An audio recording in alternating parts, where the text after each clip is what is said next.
परित सरिस धर्म नहीं भाई, यह चौपाई अत्यंत सरल है और अत्यंत गहन है। और इसका अभिप्राय है कि उसका सरलतम रूप तो यही है कि बस जो भक्तों और संतों ने कहा कि भाई एक वस्तु देना चाहिए और एक वस्तु लेना चाहिए, और वो सिद्ध वाक्य आपने सुना होगा, देवे को टुकड़ो भलो, लेवे को हरिनाम। कोई भूखा व्यक्ति है तो उसे हम अपनी शक्ति भर यदि उसे उसकी भूख को मिटाने के लिए प्रयत्नशील हैं तो ये परहित की ही वृत्ति है। और ये हमारे आस्तिक, हमारी संस्कृति में अतिथि को अत्यधिक महत्व इसीलिए दिया गया। अतिथि माने किसी संबंधी ने सूचना दी हो कि इस दिन मैं आऊंगा, तो वो अतिथि नहीं। अतिथि का अर्थ है कि जिसके आने की तिथि का पता न हो, और न पता होने पर भी उसको देख करके अगर हमारे हृदय में यह भावना उत्पन्न होती है कि नहीं, हमें यदि वह भूखे हैं तो खिलाना चाहिए, उनका सम्मान करना चाहिए, तो यूं कह सकते हैं कि आप ये जो भी दान दें, और दान देने में भी वही, उसमें भी बात वही है। अब अगर कोई व्यक्ति दान को, मैंने कई लोगों को देखा, कई बार कलकत्ते में मैं अनुभव करता हूं, कई उद्योगपति ऐसे होते हैं कि अब ब्राह्मण को दान देना है तो अपने रसोइयों को दान दे दिया। तो मैं कहता हूं भाई रसोइयों को तो देना चाहिए, लेकिन दान श्रेणी में माने बस एक पंथ दुई काज, चलो दान का भी फल मिल जाए और साथ साथ भोजन बनाने वाले की प्रसन्नता से स्वादिष्ट भोजन मिले, तो शायद ये दृष्टि सही नहीं है, पूर्ण नहीं है। इसीलिए दातव्यमिति यद दानम दीयते अनुपकारिणे, दान वह है जो अनुपकारी को दिया जाए। जिसने आपका उपकार किया हो उसको यदि आपने दान दिया तो वो सर्वश्रेष्ठ दान नहीं। उसका अर्थ है कि ये नहीं कि ये दान नहीं है, पर दान का सर्वश्रेष्ठ स्वरूप यही है कि जिसने हमारा कोई उपकार नहीं किया उसको जब हम कुछ देते हैं तो मानो परहित शब्द की सार्थकता, जो अपना स्व है किसी किसी रूप में, और वो कभी कभी तो विनोद का और मानव स्वभाव का भी परिचय मिलता है मुझे।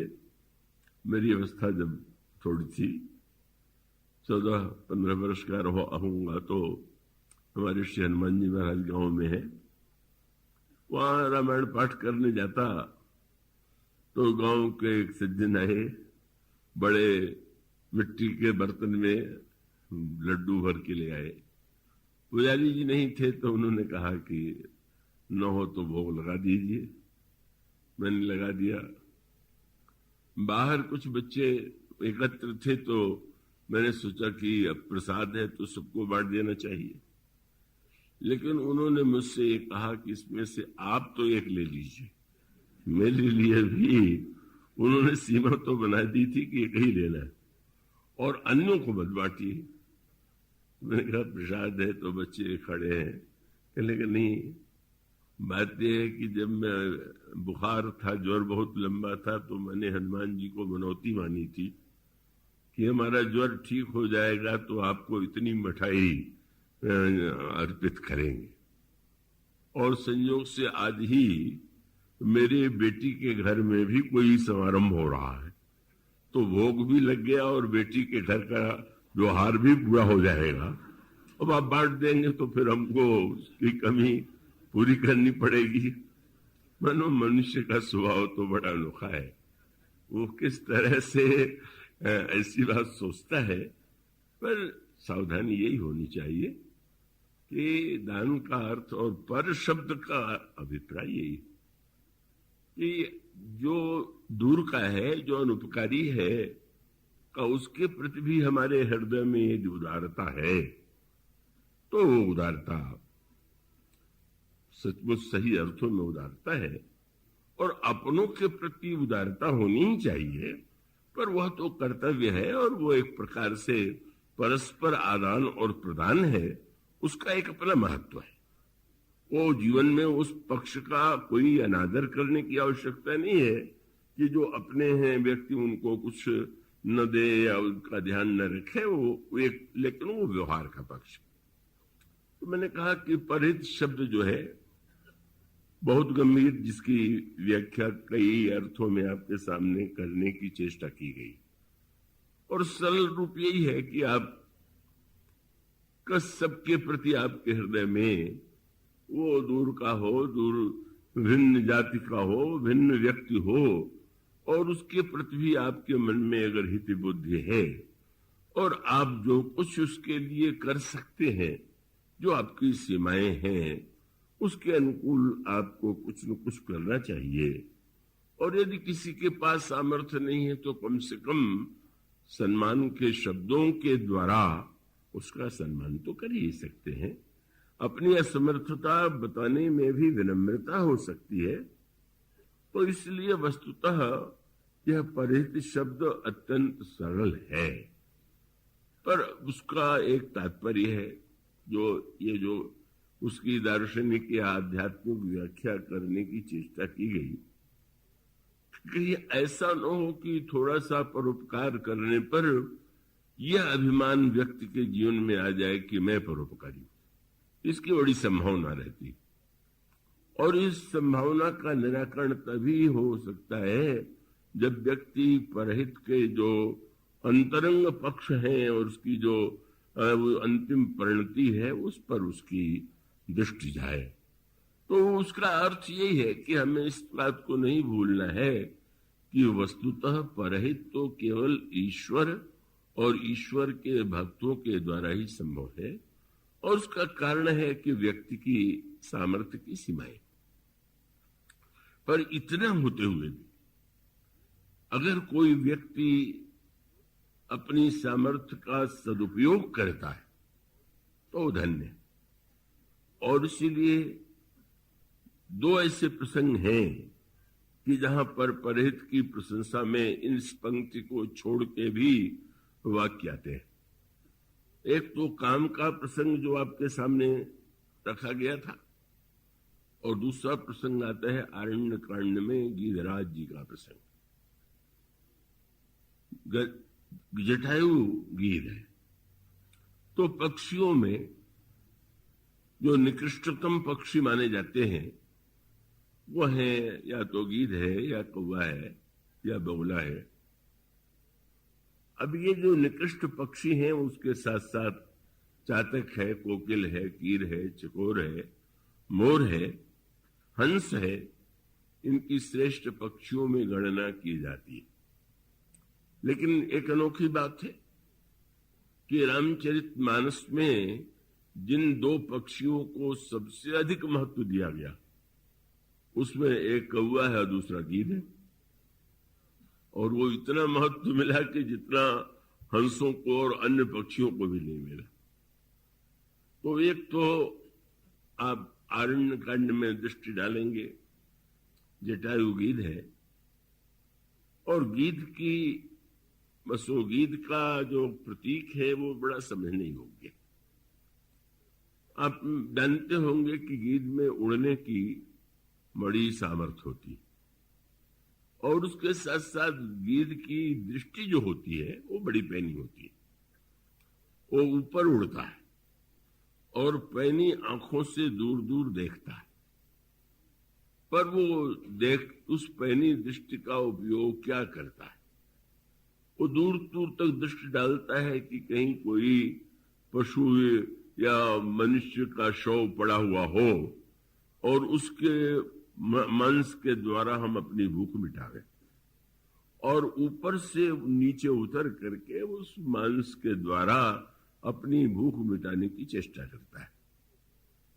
तो ये गीध उस रूप में है, और कई व्यक्तियों की वृत्ति भी गीध जैसी होती है। और गीध जैसी वृत्ति माने जिनमें उड़ान तो बहुत है और दृष्टि भी बड़ी पैनी है, और दोनों का उपयोग अंत में नीचे उतर करके अपनी क्षुधा को ही मिटाना है। तो अब अगर इस अपनी बुद्धिमत्ता का, दृष्टि का अगर यही उपयोग व्यक्ति करेगा तो निंदनीय पक्षी में ही गिना जाएगा। क्या बैठे गीध उड़ाए शरण पर कह करके गीध की उपस्थिति को अशुभता का रूप दिया गया। लेकिन गोस्वामी जी ने मानस के 2 गीधों के द्वारा बहुत सुंदर संकेत दिया। पक्षियों को आकाश वाले गीत तो गीत ही है, पर इसमें सजग संकेत यह है, जैसा कि आगे चल करके संपाति ने बंदरों को अपने भाइयों की, अपनी और अपने भाई जटायु की आत्मकथा सुनाई थी। वर्णन आता है कि संपाति और जटायु दोनों भाई, और एक दिन संपाति ने जटायु से कहा, ये तो गीधों के लिए बड़ा कलंक है कि ऊपर जाने पर भी उनकी दृष्टि नीचे रहती है। आओ हम लोग वह करके दिखा दे कि जो संसार में बड़े से बड़े व्यक्ति नहीं कर पाते।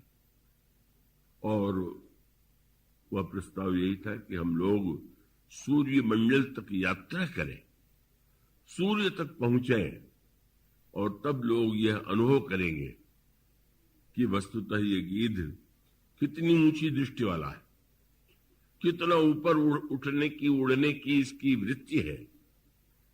और तब दोनों भाई आकाश की ओर उड़ते हैं। पर आकाश में जो दूर आगे जाते जा रहे हैं, त्यों तो ताप का अधिक अनुभव हो रहा है। और तब जटायु के हृदय में यह विचार उत्पन्न हुआ कि लगता तो यही है कि ये जो सूर्य तक की यात्रा है, इसका कोई उद्देश्य तो सही नहीं। प्रकाश सूर्य का तो नीचे भी मिल रहा है, और उस प्रकाश में हम जो भी काम करना चाहें कर सकते हैं। तो अब सूर्य के पास जाना तो केवल अपने अभिमान का प्रदर्शन है कि जहां तक कोई नहीं पहुंच पाया वहां हम पहुंच गए। और संभावना यह भी है कि सूर्य में प्रकाश भी है और सूर्य में ताप भी है, तो ताप से अगर शरीर नष्ट हो गया तो मानो जो जीवन था, जिसका कोई अच्छा उपयोग हो सकता था, वो नहीं हुआ। और यदि पहुंच जाए तो केवल एक आम की पूर्ति, कितने ऊपर और कितने ऊंचे। जटायु ने संपाति से कहा कि भाई मैं लौटना चाहता हूं। ठीक है, तुम लौट जाओ। जटायु नीचे चले आए। संपाति ने और आगे बढ़ने की चेष्टा किया, पर वो सूर्य तक पहुंचने के पहले ही सूर्य के ताप से संपाति के पंख जल करके नष्ट हो गए। वो नीचे की ओर गिरे। चंद्रमा मुनि ने उन्हें उठाया और फिर उसके पश्चात उन्हें ये संकेत दिया कि एक दिन जनक नंदिनी सीता की खोज करते हुए बंदर यहां आवेंगे, तुम उन्हें लंका में स्थित सीता जी का दर्शन करा देना, तुम्हारे पंख फिर से निकल आएंगे। ये एक संक्षेप गाथा है।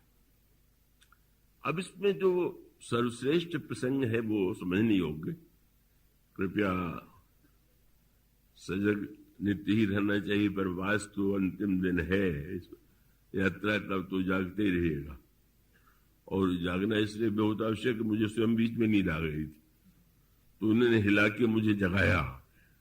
तो अब वो जब मुझे नींद आ रही थी तो आप लोगों को भी आ सकती है, पर वो मैं आशा करता हूं कि आप पूरे चैतन्य भाव से उसे सुनने की चेष्टा करेंगे। इसका अर्थ ये है कि मनुष्य की ऊंचाई का उद्देश्य क्या है। नीची और नीची वस्तुओं में आसक्ति, नीचे वस्तुओं को पाने की चेष्टा, यह तो अधिकांश व्यक्तियों के जीवन में होती। पर अगर आप ऊपर की ओर उठना चाहते हैं तो ऊपर की ओर उठना केवल इसलिए महत्वपूर्ण नहीं है कि आप कहां तक पहुंच गए। आज विज्ञान जो है उसी दिशा में प्रयत्नशील है। व्यक्ति ग्रहों तक, नक्षत्रों तक उसके अध्ययन और उसके जहां संभव है पहुंचने की भी चेष्टा कर रहा है।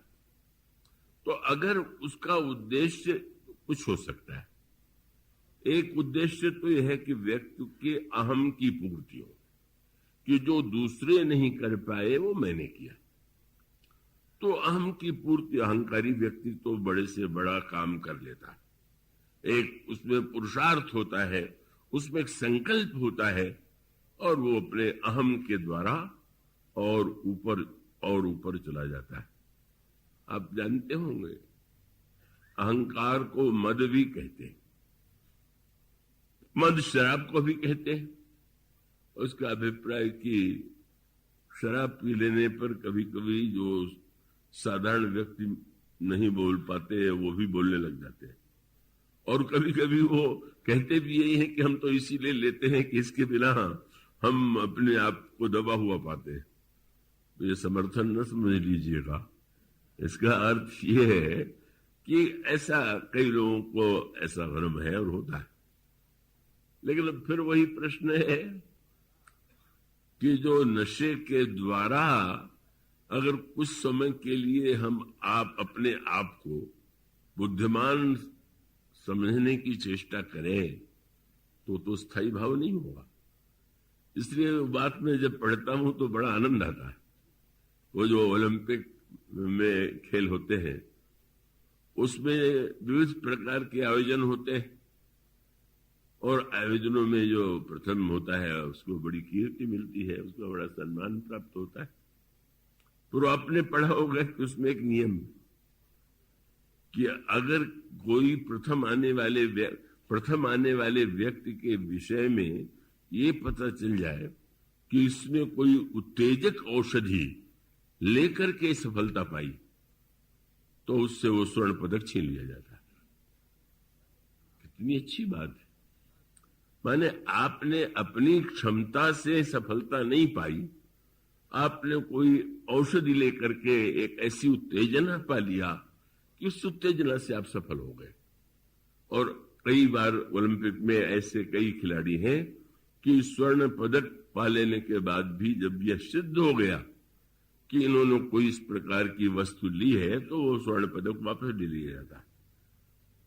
मैं सोचता हूं खेल में कितना अच्छा नियम है, पर जीवन में ये बिल्कुल नियम नहीं है। जीवन की दौड़ में जो लोग भाग ले रहे हैं वो सचमुच कहीं कोई उत्तेजक नशे की वस्तु से तो भाग नहीं ले रहे। खेल में तो हम लोग बड़े विवेकी कि नकली दवा के द्वारा शक्ति न ली जाए, पर जीवन में जो व्यक्ति सफल हो रहा है, चाहे कितना भी उत्तेजक कोई नशा लेकर के हो रहा है, उसे तो लोग स्वर्ण पदक दे देते। इस सज्जन ने कह दिया कि ऐसे लोग जो सफल होते हैं समाज तो उनको महत्व देता है, स्वर्ण पदक देता है। तो हाँ, मैंने कहा कि यहां देता होगा, पर बाद में जब वहां पहुंचते होंगे और चित्रगुप्त के खाते में पता चलता होगा कि इसने तो ये जो सफलता पाई वो किसी अहम की नशा, अहम या पद या धन की शराब या नशा के द्वारा पाया है, तो स्वर्ण पदक छीन ही नहीं लेते। बोले वहां तुम्हें मिला होगा, यहां तो तुम्हें मिलने वाला नहीं। और इसका अर्थ ये है कि बड़े महत्व की बात है, और इसके महत्व को साधारणतया लोग उतना समझ नहीं पाते। महत्व बहुत है। हम जीवन में चाहते तो हैं कि नैतिकता आवे, बदलाव आवे, लेकिन उसके पीछे कौन सी वृत्ति होनी चाहिए इसकी ओर हम विशेष महत्व नहीं देते। तो इसलिए वस्तुतः एक बड़े महत्व का जो आध्यात्मिक तत्व है वो ये है कि आपके जीवन की जो ऊंचाई है उसका लक्ष्य क्या है, और आप उसे जो पाना चाहते हैं उसकी पद्धति क्या है। और इस दृष्टि से विचार करें तो विरले ही व्यक्ति जो है अपने जीवन में उस वास्तविकता पावेंगे कि जिसको हम वास्तविक उन्नति कह सकें। इसलिए वो श्री भरत से जब गुरु वशिष्ठ ने ये कहा कि अयोध्या का राज्य तुम स्वीकार कर लो, और श्री भरत के मुखाकृति को देख करके कौशल्याम्बा को ये लगा कि भरत को यह प्रस्ताव अच्छा नहीं लग रहा, तो उन्होंने बड़े स्नेह से कहा कि पुत्र भरत, तुम तो जानते ही हो कि रोग होने पर वैद्य दवा देता है और पथ्य बताता है, और तुम्हें यह भी पता है कि पथ्य तो अच्छा नहीं लगता, पर वैद्य की बात मान करके हम पथ्य अच्छा लगे अथवा न लगे उसे स्वीकार करते हैं। तो गुरुदेव ही वैद्य हैं, और इसमें सारी अयोध्या के लोग रोगग्रस्त हैं। राम वियोग कुरोग विगोहे। तो ऐसी स्थिति में गुरुदेव वैद्य के रूप में जो दवा बता रहे हैं, उस दवा को तुम्हें और उस पथ्य को लेने में संकोच नहीं करना चाहिए। तुम राज्य स्वीकार कर लो। गुरुदेव समझते हैं इसी में तुम्हारा और समाज का कल्याण है। पर श्री भरत विनम्र शब्दों में भी उन्होंने यही कहा, अच्छा गुरुदेव जो दवा दे रहे हैं यही दवा है क्या? और वो आपने दोहा पढ़ा होगा, सुना होगा, जिसमें कहते हैं, मैं तो आश्चर्यचकित हूं कि मां ने कह दिया, गुरु जी ने कह दिया, पर ग्रह ग्रहित पुनि बात बस, ते ही पुनि बीछी मार। किसी पर ग्रह दशाई हुई हो, वात रोग का कष्ट हो और बिच्छू मार दे, और ऐसे वैद्य के पास जाए कि जो कहे कि थोड़ा शराब पी लो, नशा ले लो, अफीम ले लो, तो क्या ये दवा है क्या? ये इतना कठोर और विनम्र निवेदन था। उनका तात्पर्य था कि जो समस्या इस समाज में उत्पन्न हुई है, क्या उसका समाधान यही है कि मैं सिंहासन पर बैठ जाऊं? सिंहासन पर बैठ जाना तो समस्या को भुलाना है। सिंहासन के पहले जो घटनाएं घटित हुई, क्यों घटित हुई, क्यों इस तरह की अनर्थकारी घटना घटित हुई, उसके पीछे जो कारण है, अगर उस कारण की खोज किए बिना आप मुझसे राज्य लेने के लिए कहते हैं, तो मैं नहीं मानता कि यह कार्य औचित्यपूर्ण है। और उन्होंने प्रश्न किया, गुरु वशिष्ठ और प्रजा से भी प्रश्न किया, अच्छा आप ये बताइए कि यह जो आप प्रस्ताव कर रहे हैं, इसमें आप मेरा हित देख रहे हैं कि समाज का हित देख रहे हैं? वही हित वाला प्रश्न जो कल कहा गया था। उन्होंने ये कहा कि अब राज्य का राजा बनना तो अच्छा लगता ही है लोगों को, लेकिन उन्होंने प्रश्न जो किया वो भी आपने पढ़ा होगा। वे कहते हैं कि मैं ये जानना चाहता हूं कि अगर आप राज्य देना चाहते हैं तो यही ते जानहु मोर हित कै आपन बड़ काज। क्या आप लोगों को लगता है, क्या आप उतावले होकर के राजा पाने के लिए बेचैन नहीं? और राजा पाने के लिए अगर आप बेचैन हैं तो आपको लगता है राजा नहीं है तो अराजकता फैल जाएगी, नहीं जाने क्या क्या अन्याय और अधर्म होने लगेगा, इसलिए राजा बनाओ। पर श्री भरत ने जो प्रश्न किया कि भला सोचिए, जो राजा स्वयं अन्याय पूर्वक राजा बना हो वो प्रजा को न्याय देगा, इससे बढ़कर के व्यर्थ की धारणा क्या हो सकती है? कहूं साच सब सुनिपतियाहू, चाहिए धर्मशील नर नाऊ। बस यही कह दिया, अगर आप मुझे हित आपन चाहो तो सोई स्नेह जड़ता बस कहो। यह आपकी विवेक शून्यता है।